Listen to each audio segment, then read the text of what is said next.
الحمدللہ وحدہ والصلاة والسلام علی من لا نبی بعد اما بعد۔ احباب کی تھوڑی سی توجہ چاہوں گا۔ چند دن پہلے بندہ ناچیز نے اپنے فیس بک پیج ضیاء توحید اور یوٹیوب چینل ضیاء توحید پر وکیل صحابہ و اہل بیت علامہ محمد عطا اللہ بندیالوی صاحب کا ایک کلپ جو انہوں نے میدان بدر میں شہدائے بدر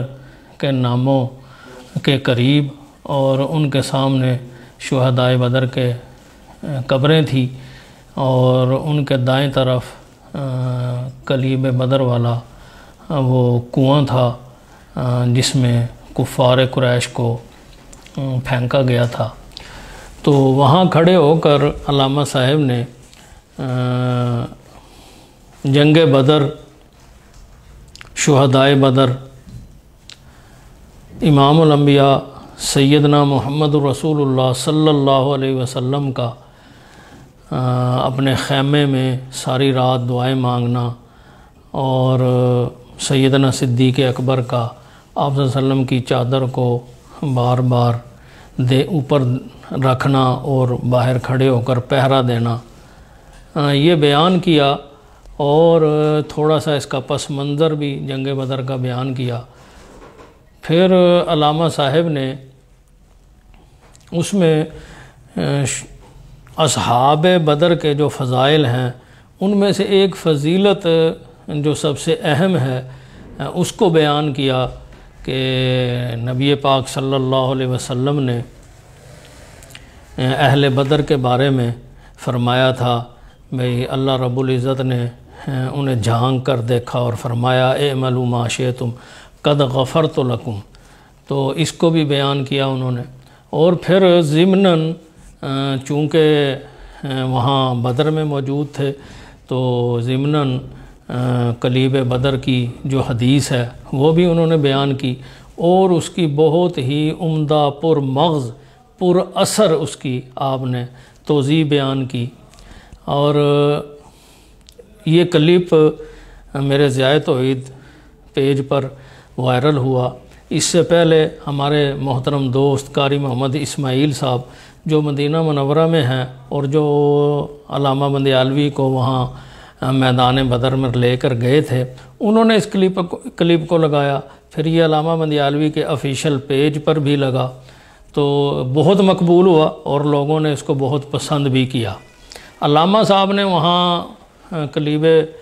بدر کے میدان میں انتہائی متانت،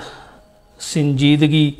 کے ساتھ گفتگو فرمائی اور انہوں نے کسی کا کوئی نام نہیں لیا بلکہ فریق مخالف کو ہمارے دوست کہہ کر مخاطب کیا اور انتہائی متانت کے ساتھ اچھے الفاظ میں تمام گفتگو فرمائی۔ لیکن اس کے 2 دن کے بعد 3 دن کے بعد ہمارے یہاں سرگودا کے مولانا الیاس گھمن صاحب ہیں، یہ وہاں گئے اور بقول ان کے راستے میں ان کے شاگرد نے ان کو یہ کلپ سینڈ کیا۔ اور یہ اس میں ایک بات کی طرف مزید توجہ دلانا چاہوں گا کہ وہ 14 منٹ کا کلپ ہے علامہ بندیالوی صاحب کا۔ گھمن صاحب نے صرف 6 منٹ والا کلپ سنا، باقی سنا ہی نہیں، اور انہوں نے کہہ دیا کہ یہاں علامہ صاحب کو شہدائے بدر، جہاد اور اس سے متعلقہ گفتگو کرنی چاہیے تھی۔ وہ کہتے ہیں دوسروں کو نصیحت خود میاں فصیحت۔ گھمن صاحب نے یہ علامہ بندیالوی صاحب کو تو نصیحت کی کہ یہاں وہ جہاد کے بارے میں بات کرتے، شہداء کے فضائل مناقب کے بارے میں بات کرتے اور لوگوں کو ترغیب دیتے، لیکن خود انہوں نے اپنے 7 منٹ کے کلپ میں ایسی کوئی بات نہیں کی، نہ شہدائے بدر کو کوئی خراج تحسین پیش کیا، نہ بدر میں شامل صحابہ کرام کے کوئی فضائل بیان کیے، نہ نبی پاک صلی اللہ علیہ وسلم نے جو عریش کے مسجد عریش کے والے مقام پر جو آپ نے خیمہ لگایا تھا اس کا ذکر کیا، نہ سیدنا ابوبکر صدیق نے جو ساری رات پہرا دیا اس کا ذکر کیا، اور نہ ہی کوئی جہاد کی ترغیب دی۔ اسی کو کہتے ہیں دوسروں کو نصیحت خود میاں فصیحت۔ اور علامہ صاحب کا رد کرتے ہوئے گھمن صاحب نے انتہائی بد زبانی اور فتویٰ بازی سے کام لیا، اور انہوں نے گفتگو شروع کرتے ہی کہا ایک ماتی مولوی عطاء اللہ بندیالوی گمراہ، اس نے یہاں فرقہ وارانہ یا فرقہ پرستی پھیلانے کی کوشش کی، وہ یہاں آیا اور اس نے مردوں کے سننے کا مسئلہ بیان کیا، اور پھر بعد میں کہا کہ اس نے لوگوں کو بھی گمراہ کرنے کی کوشش کی ہے۔ آئیے دیکھتے ہیں کہ علامہ صاحب نے جو وہ قرآن مجید کی آیت پڑھی وہاں، اور اس کی جو تشریح کی علامہ صاحب نے اِنَّکَ لَا تُسْمِعُ الْمَوْتَىٰ کی، اور اس میں انہوں نے جو گفتگو فرمائی ہے، اور اس آیت کو اِنَّکَ لَا تُسْمِعُ الْمَوْتَىٰ جو انہوں نے آیت پڑھی ہے، خیر القرون میں تو بہت ساری اکابرین مل جائیں گے، جس میں صحابہ کرام بھی ہیں، تابعین بھی ہیں، تبع تابعین بھی ہیں، میں ان کے اقوال بھی پیش کر سکتا ہوں، لیکن میں گفتگو مختصر کرنا چاہتا ہوں کہ علامہ صاحب نے یہ آیت پیش کی، اور گھمن صاحب نے کہا کہ جی انہوں نے یہ جو اس آیت سے استدلال کیا ہے تو یہ گمراہی ہے، حالانکہ جمہور اہل سنت جو ہیں وہ سماع موتیٰ کے قائل ہیں۔ اگر گھمن صاحب نے احناف کی کتابیں پڑھی ہوتی، علامہ ابن حمام کی پڑھی ہوتی، فتح القدیر پڑھی ہوتی، عنایہ پڑھی ہوتی، کنز کی شرح پڑھی ہوتی، تو ان پر یہ بات بالکل واضح ہو جاتی کہ علماء احناف جو ہیں وہ سماع موتیٰ کے قائل نہیں ہیں۔ پھر وہ اپنے گھر کی خبر لے لیتے، چونکہ وہ اپنے آپ کو دیوبندی کہلاتے ہیں، اکابر کی وہ رٹ بھی لگاتے ہیں، تو اگر وہ حضرت مولانا فقیہ النفس حضرت مولانا رشید احمد گنگوہی رحمہ اللہ کی فتاوی دیکھ لیتے، ان کی الکوکب الدری دیکھ لیتے، اور مفتی عزیز الرحمن صاحب کا جو خط ہے لطائف رشیدیہ میں شائع ہوا اس کو دیکھ لیتے، تو ان پر یہ واضح ہو جاتا کہ یہ سب حضرات بھی اِنَّکَ لَا تُسْمِعُ الْمَوْتَىٰ سے مردوں کے نہ سننے پر استدلال کرتے ہیں۔ علامہ صاحب نے جو کلیب بدر کے حدیث بیان کی، اور اس میں نبی پاک صلی اللہ علیہ وسلم نے جب فرمایا کہ یہ نام لے لے کر ان کو پکارا، تو حضرت عمر رضی اللہ تعالی عنہ نے اس آیت سے استدلال کیا اِنَّکَ لَا تُسْمِعُ الْمَوْتَىٰ سے، تو انہوں نے تعجب کرتے ہوئے اس آیت سے استدلال کیا تھا۔ تو سب سے پہلا استدلال حضرت عمر نے کیا، اور دیگر حدیث کی کتابوں میں ملتا ہے کہ مزید اور صحابہ کرام نے بھی یہی بات کی۔ تو حضرت عمر اور دیگر صحابہ کرام نے اس آیت سے استدلال کیا، اور مردوں کے نہ سننے پر اس کو دلیل بھی پکڑا، اور مردوں کے نہ سننے پر یہ آیت بھی پڑھی۔ پھر اس کے بعد حضرت عبداللہ ابن عمر کے حوالہ سے جب سیدہ عائشہ صدیقہ رضی اللہ تعالی عنہ کے کو یہ روایت پہنچی، تو انہوں نے اس کی تعویل کی کہ یہاں نبی پاک صلی اللہ علیہ وسلم نے یہ نہیں فرمایا تھا کہ یہ سن رہے ہیں، یہ فرمایا تھا کہ وہ جان گئے ہیں۔ ظاہر ہے وہ قتل ہونے کے بعد جہنم کی آگ میں پہنچ گئے، تو وہاں ان کو یقین ہو گیا کہ واقعی حضرت محمد رسول اللہ صلی اللہ علیہ وسلم سچے نبی تھے، اور وہ جو کچھ کہتے تھے وہ حق تھا، تو یہ جان گئے ہیں۔ پھر انہوں نے بھی اسی آیت کو پڑھا اِنَّکَ لَا تُسْمِعُ الْمَوْتَىٰ کو۔ اسی طرح ترجمان القرآن سیدنا عبداللہ ابن عباس رضی اللہ تعالیٰ عنہ نے وہ بھی اس آیت سے استدلال کرتے ہیں۔ پھر گھمن صاحب جو کہتے ہیں کہ میں امام ابو حنیفہ رحمہ اللہ کا مقلد ہوں، تو امام صاحب بھی اس آیت کو سامنے رکھ کر مردوں کے نہ سننے کے قائل ہیں۔ تو گھمن صاحب نے جو وہاں یہ علامہ بندیالوی صاحب پر فتویٰ لگایا کہ وہ گمراہ ہیں، تو بندیالوی صاحب نے تو یہ آیت پڑھی تھی، اگر اس آیت کے پڑھنے کی وجہ سے، اس سے استدلال کرنے کی وجہ سے، لوگوں میں بیان کرنے کی وجہ سے وہ گمراہ ہیں، تو نعوذ باللہ کیا سیدنا عمر، سیدہ عائشہ، سیدنا عبداللہ ابن عباس اور امام اعظم امام ابو حنیفہ رحمہ اللہ، کیا یہ بھی گمراہ ہیں؟ گھمن صاحب ہمت کریں نا، ان پر فتویٰ لگائیں، لیکن وہ ان پر فتویٰ نہیں لگائیں گے، تو ثابت ہوا یہ جو انہوں نے گمراہی کا فتویٰ لگایا تھا، یہ پلٹ کر ان کے منہ پر آن پڑا ہے، اور فرشتوں نے ان کے منہ پر دے مارا ہے کہ وہ تو گمراہ نہیں ہیں جنہوں نے اس آیت سے استدلال کیا، چونکہ صحابہ کرام نے اس آیت سے استدلال کیا ہے، تو گمراہ تو گھمن صاحب ہی ہوں گے۔ پھر اگر گھمن صاحب تھوڑی سی توجہ فرماتے لطائف رشیدیہ کو دیکھ لیتے، اور توجہ فرماتے فتاوی دارالعلوم دیوبند کو دیکھ لیتے، اور توجہ فرماتے الکوکب الدری کو دیکھ لیتے، اور توجہ فرماتے کفایت المفتی کو دیکھ لیتے، اور توجہ فرماتے تو کشف المغالطات کو دیکھ لیتے، اور توجہ فرماتے تو مولانا سرفراز خان صاحب صفدر کی سماع موتعی دیکھ لیتے، جس میں ان سب حضرات نے لکھا ہے کہ حضرت عائشہ صدیقہ اور ابن عباس اور امام اعظم امام ابو حنیفہ رحمۃ اللہ علیہ جو ہیں وہ سماع موتیٰ کا انکار کرتے ہیں اس آیت کی وجہ سے۔ مزید تھوڑا سا توجہ فرماتے تو فاتحہ کا طریقہ دیکھ لیتے، اور مزید توجہ فرماتے تو مولانا زکریا صاحب رحمہ اللہ کی کتاب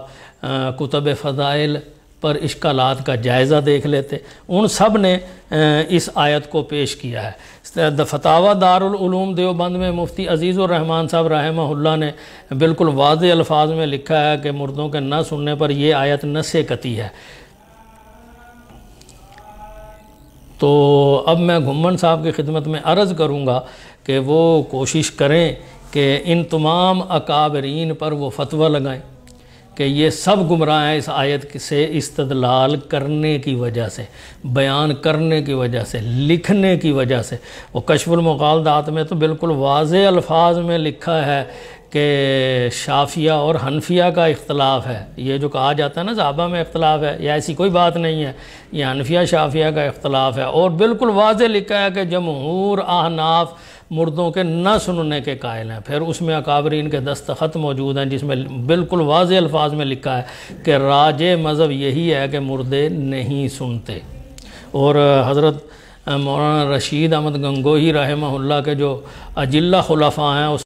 عزیز الرحمن صاحب اور شیخ الحدیث مولانا زکریا صاحب کے والد مولانا یحییٰ کاندھلوی صاحب ہیں، ان دونوں نے بھی اسی آیت سے استدلال کیا اور اپنی کتابوں میں اس کو نقل کیا۔ اب میں احباب کی توجہ اس طرف دلانا چاہتا ہوں کہ علامہ بندیالوی صاحب نے کتنی خوبصورت انداز میں گفتگو کی، کتنی ادب احترام کے ساتھ گفتگو کی، اور گھمن کی سنیں تو اس نے انتہائی بدتمیزی کے ساتھ گفتگو کی، اور کھڑے ہوتے ہی پہلے فتویٰ صادر کر دیا جو واپس اس کے منہ پر لوٹ آیا ہے اور لوٹا ہی رہے گا۔ اس کے بعد گھمن صاحب نے ایک جو بات کی کہ جی اس کو بندیالوی صاحب نے معجزہ کہا ہے، اور پھر اس نے انکار کیا کہ یہ معجزہ نہیں ہے، اور اس پر بڑی عجیب و غریب اس نے باتیں کی۔ تو گھمن صاحب اگر احناف فقہ کی کتابیں جو ہیں، شرح ہیں، کنز ہے عینی کی شرح ہے اس کی کنز کی، اس کو ہی اٹھا کر دیکھ لیتے، اور علامہ ابن حمام کی کتابوں میں دیکھ لیتے تو ان کو نظر آ جاتا کہ انہوں نے اس کو معجزہ لکھا ہے۔ اس کے علاوہ بھی اور بیشتر بہت سارے علماء ہیں جنہوں نے مردوں کے وہ کفار کے سننے کو نبی پاک صلی اللہ علیہ وسلم کا معجزہ قرار دیا ہے۔ اگر یہ بندیالوی صاحب کا معجزہ کہنا گھمن صاحب کے نزدیک گمراہی ہے تو پھر ان سب پر ان کو فتویٰ لگانا پڑے گا جنہوں نے اس کو معجزہ لکھا ہے۔ اور گھمن صاحب نے جو روایت پیش کی ہے، میں نے حضرت عمر والی روایت ہی اپنے اس میں بیان کی ہے، تو اس میں کہتے ہیں کہ اس کو مکمل نہ انہوں نے بیان کیا، حالانکہ حدیث کا جو راوی ہے اس میں وہ ہیں حضرت قتادہ رحمہ اللہ، اس حدیث کے راوی ہیں۔ آخری الفاظ اس حدیث کے انہوں نے نقل کی ہیں۔ حدیث کا جو راوی ہوتا ہے نا، وہ حدیث کے مفہوم کو سب سے زیادہ صحیح جانتا ہے۔ اس کی بے شمار مثالیں کتب حدیث میں موجود ہیں، اور فاتحہ کے مسئلے پر اور دیگر کئی مسائل پر گھمن صاحب بھی اسے استدلال کرتے رہتے ہیں۔ حضرت قتادہ جو بیان کرتے ہیں کہ اللہ تعالیٰ نے انہیں زندہ کر دیا تھا تاکہ نبی صلی اللہ علیہ وسلم انہیں اپنی بات سنا دیں، ان کی توبیخ، ذلت، نامرادی، حسرت اور ندامت کے لیے۔ تو یہ جو زندہ کرنا ہے یہ خرق عادت ہے، معجزہ ہے یا نہیں ہے؟ تو یہ کون کہہ رہا ہے؟ اسی حدیث کا راوی کہہ رہا ہے۔ تو دوسری بات گھمن صاحب نے یہ کی کہ بندیالوی صاحب نے اس میں الآن والی جو 3 قیدیں لگائی ہیں، الآن، اس سے یہ مراد نہیں ہے کہ الآن سے بس اس وقت ان کا سننا ثابت ہے، تو ہر وقت سننا ثابت ہے۔ سیدنا عثمان رضی اللہ تعالیٰ عنہ سے کہ وہ فرماتے ہیں جس کا حدیث کا آخری جو حصہ ہے اس میں ہے الآن یسأل، میت کو جب دفنا کر چلے جاتے ہیں تو پھر اس سے سوال ہوتا ہے، تو اس میں یہی الآن استعمال ہوا ہے، الآن یسأل، کہ اس سے اب سوال ہو رہا ہے۔ تو اگر آپ کی منطق مان لی جائے کہ بعد میں بھی وہ تو سنتے ہیں اور سنتے رہتے ہیں، تو پھر اس کا مطلب یہ ہوا کہ الآن کا مطلب ہے ہر وقت ہی ان سے سوال ہوتا رہتا ہے۔ سوال تو بس الآن یسأل، اب سوال ہو رہا ہے اب، تو یہاں بھی الآن ہے، الآن یسمعون، کہ نبی پاک صلی اللہ علیہ وسلم نے فرمایا کہ اب یہ مردے، یہ والے جو مردے ہیں نا، میری بات، سب کی نہیں، بس میری بات سن رہے ہیں۔ تو اس حدیث سے ثابت ہوا حضرت عثمان والی سے کہ الآن کا مطلب اسی وقت ہے، بعد میں نہیں ہے۔ اسی طرح ایک حدیث جو ہے حضرت عبادہ ابن صامت رضی اللہ تعالیٰ عنہ سے کہ انہوں نے سورہ فاتحہ پڑھی، ان کے ساتھ کھڑے تھے محمود ابن ربی، اور اس کا ذکر کیا ہے شیخ الاسلام مفتی محمد تقی عثمانی صاحب نے اپنی ترمذی کی جو شرح ہے ان کی، اس کی دوسری جلد میں صفحہ 74-75 پر وہ فرماتے ہیں کہ حضرت محمود ابن ربی نے حضرت عبادہ کو قرات فاتحہ کرتے ہوئے دیکھ کر تعجب سے سوال نہ کرتے۔ ان کا تعجب سے سوال کرنا اس بات کی دلیل ہے کہ حضرت عبادہ کا یہ عمل صحابہ و تابعین کے عام عمل کے خلاف تھا، اور اس سے وہ یہ دلیل نہ پکڑتے، تو ان کا تعجب سے سوال کرنا بتا رہا ہے۔ تو حضرت عمر رضی اللہ تعالیٰ عنہ کا بھی تعجب سے سوال کرنا بتا رہا ہے کہ انک لا تسمع الموتیٰ جو ہے وہ مردوں کے نہ سننے پر واضح دلیل ہے، اور نبی پاک صلی اللہ علیہ وسلم نے اس کا رد بھی نہیں کیا کہ عمر تم کیا کہہ رہے ہو۔ نبی پاک صلی اللہ علیہ وسلم نے صرف اتنی بات فرمائی کہ یہ مردے اب میری بات جو ہے نا وہ سن رہے ہیں۔ اور اس حدیث کی جو تعویل کی امی عائشہ نے، تو انہوں نے فرما دیا وہ جان گئے ہیں۔ تو اب نبی پاک نے یہ نہیں فرمایا تھا کہ یہ سن رہے ہیں، وہ جان گئے ہیں۔ اس کی یہ حضرت عائشہ صدیقہ رضی اللہ تعالیٰ عنہا نے تعویل بھی کر دی۔ باقی اکابرین علماء دیوبند، جمہور احناف جو ہیں وہ سب مردوں کے نہ سننے کے قائل ہیں۔ اگر مردوں کے نہ سننے پر اس آیت سے دلیل پکڑنا اور اس کو بیان کرنا گمراہی ہے، تو گھمن صاحب ہمت فرمائیں اور ان تمام حضرات کو جن کے میں نے نام ان کو گمراہ کہنے کی ہمت کریں، تاکہ دودھ کا دودھ اور پانی کا پانی ہو جائے، اور پھر پتہ چلے اکابر کے نام پر وہ جو چندہ کھا رہے ہیں تو لوگ ان کے ساتھ کیا کرتے ہیں۔ وما علینا الا البلاغ المبین۔